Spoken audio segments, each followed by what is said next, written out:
Hello, I'm Tanya, and today I'm going to talk about examples of one flesh marriages in Scripture and the seriousness of it to our Elohim. The first one we're going to read about is Adam and Eve in Genesis 2:24 through 25. For this cause a man shall leave his father and mother and join unto his wife, and they shall be one flesh. And they were both naked, the man and his wife, yet they were not ashamed. And the second, we're going to go to Genesis 12:11 through 20.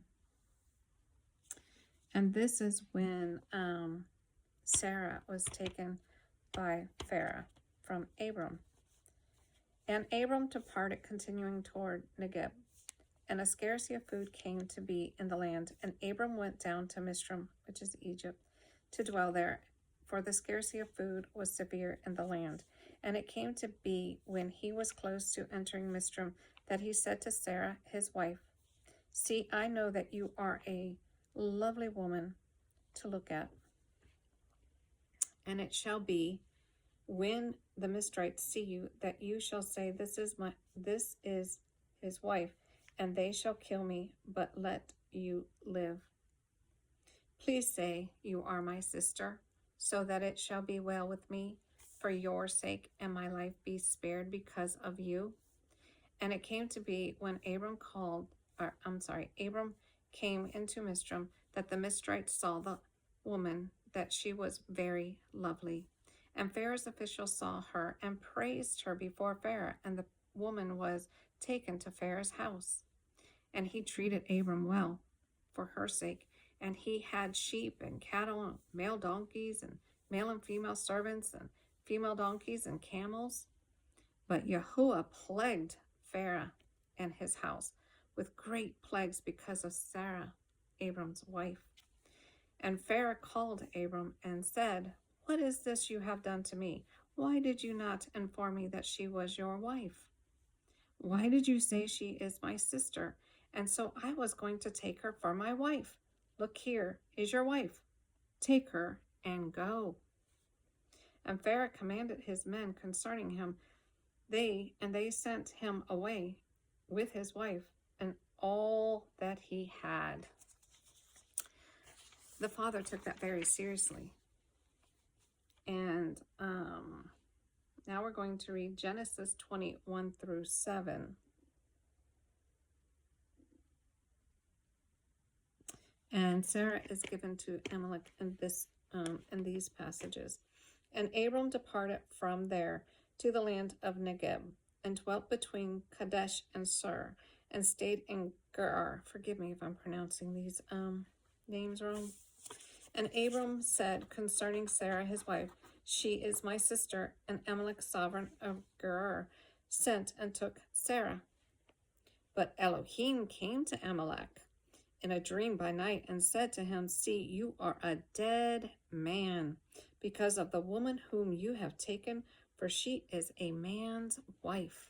However, Amalek had not come near her, and he said, Yahuwah, would you slay a righteous nation also? Did he not say to me, She is my sister? And she even said herself, let me say that again, even she herself said, He is my brother. In the integrity of my heart and in the innocence of my hands, I have done this.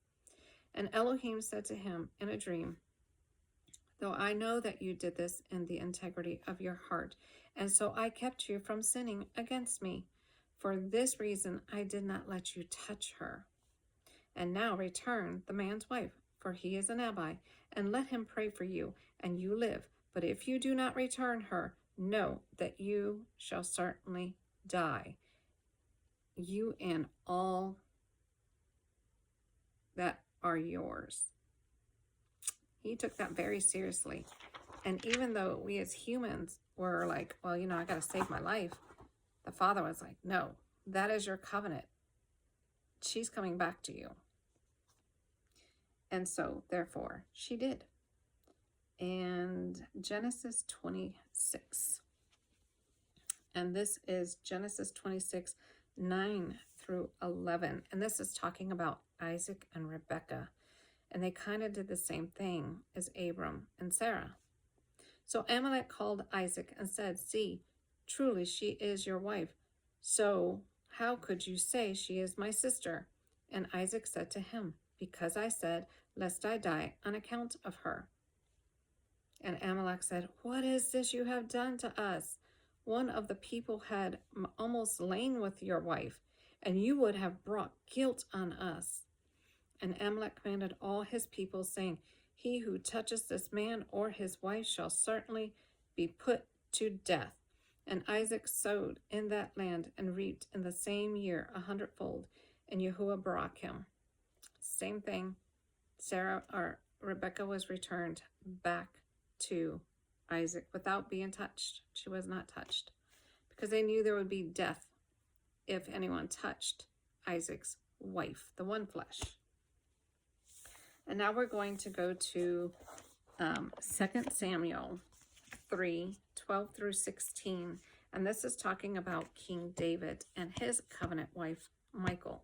She was taken from him, and Saul gave her to someone else. But she was still his wife, and he did not forget about her. And so before he would be take over the king, be king over Israel, he wanted his one flesh wife back. And this is where it's talking about that. 3:12. And Abner sent messengers on his behalf to David, saying, "Whose is the land?" Saying also, "Make your covenant with me, and see my hand is with you to bring all Israel to you." And David said, "Good, I make a covenant with you. Only one matter I am asking of you. You do not see my face unless you first bring Michal, daughter of Saul, when you come to see my face." David then sent message to Ishbosheth, forgive me for saying that wrong, son of Saul, saying, "Give me my wife Michal, to whom I became engaged for 100 foreskins of the Pelethites." And Ishbosheth set and took her from her husband, from Paltel, son of Laish. And so he got his wife back, and then he became king over Israel. The one flesh is very, very important. Now we're going to go to Hosea. Hosea 1 and 2. And this is explaining to us, like a lot of people in the church will say, "Well, you know what? They weren't saved, or it was unequally yoked. So that's not your one flesh." And the word does not say that. Matter of fact, it says the opposite of that. And it shows it in many different verses. And we are going to see that. Hosea was a prophet, and he belonged to the Father. But what did the Father tell Hosea to do? In Hosea 1:2, the beginning of the word of Yahuwah with Hosea. And Yahuwah said to Hosea, "Go, take yourself a woman of whoring and children of whoring, for the land has utterly whored away from Yahuwah." So Hosea, who was true to the Father, had to go marry a whore who was not walking with the Father. Now let's go over to Hosea 3, 1 through 3. Then Yahuwah said to me, "Go again, love a woman loved by a friend, and an adulteress according to the love of Yahuwah. For the children of Israel, though they are turning to other mighty ones and love their raisin cakes, so I bought her for myself for 15 pieces of silver and a lethech of barley. And I said to her, you are to remain with me many days. You are not to whore, nor become any man's, and so I shall also be towards you." And so Hosea had to buy her back because she had left him and went to whore around with others. He had to go and get her back. the one flesh was reunited. And I think it's an example of Israel whoring against the father, and then they had to return. It was Hosea's life was an example to them, and how the father was bringing them back. He wanted them to come back. He wanted them to stop whoring against them. And so therefore, he went and bought her and brought her home. Now we're going to go to Matthew 1. And this is an example of a one flesh. And the birth of Yahushua HaMashiach was as follows. After his mother Miriam was engaged to Joseph, before they came together, she was found to be pregnant from the Ruach HaKodesh. And Joseph, her husband, being righteous and not wanting to make a show of her, had in mind to put her away secretly. But while he thought about this, see, a messenger of Yahuwah appeared to him in a dream, saying, Joseph, son of David, do not be afraid to take Miriam, which is Mary, as your wife, for that which is in her was brought forth from the Ruach HaKodesh, and she shall give birth to a Ben, and you, Ben his son, and you shall call his name Yahushua, for he shall save his people from their sins. And this is a story where Joseph saw that Miriam was pregnant, and they were betrothed, and so he was going to put her away privately, but he was told not to. He was told to stand with her, and he was told to walk it out, and so therefore he did. The next one we're going to go through is Matthew 14, 3 through 8. And this one is talking about John the Baptist, Herod, and Herodias, and Philip. And the Father is very clear.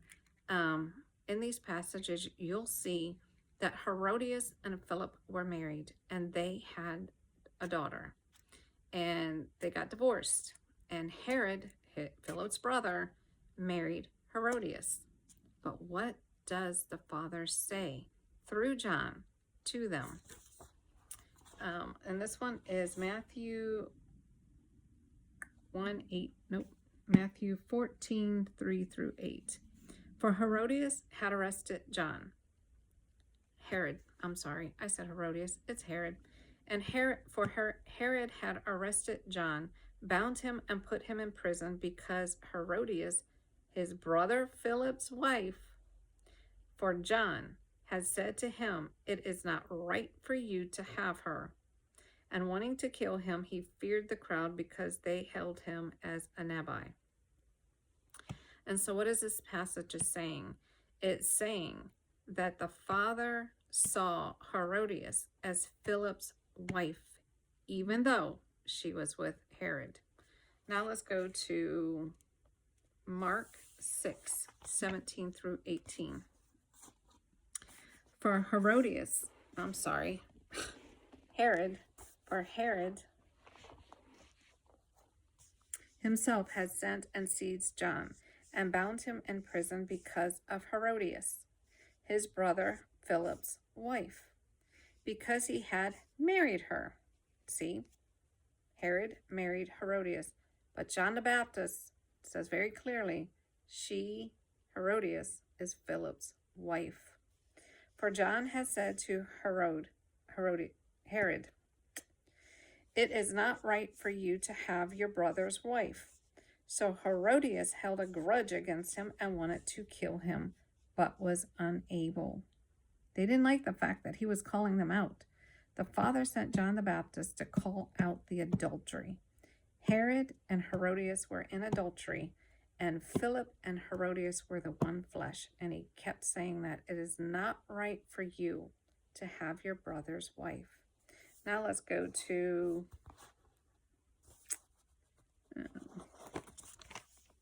Luke 3:19. And Herod, the district ruler, being reproved by him concerning Herodias, his brother Philip's wife, and for all the wicked deeds which Herod did. he again calls Herodias Philip's wife. It didn't matter that Herod took her and married her. The father didn't see it that way because she was a one flesh to Philip, and he was calling it adultery. And so that's all I have for you today. I hope you enjoyed it, and I'll talk to you next time.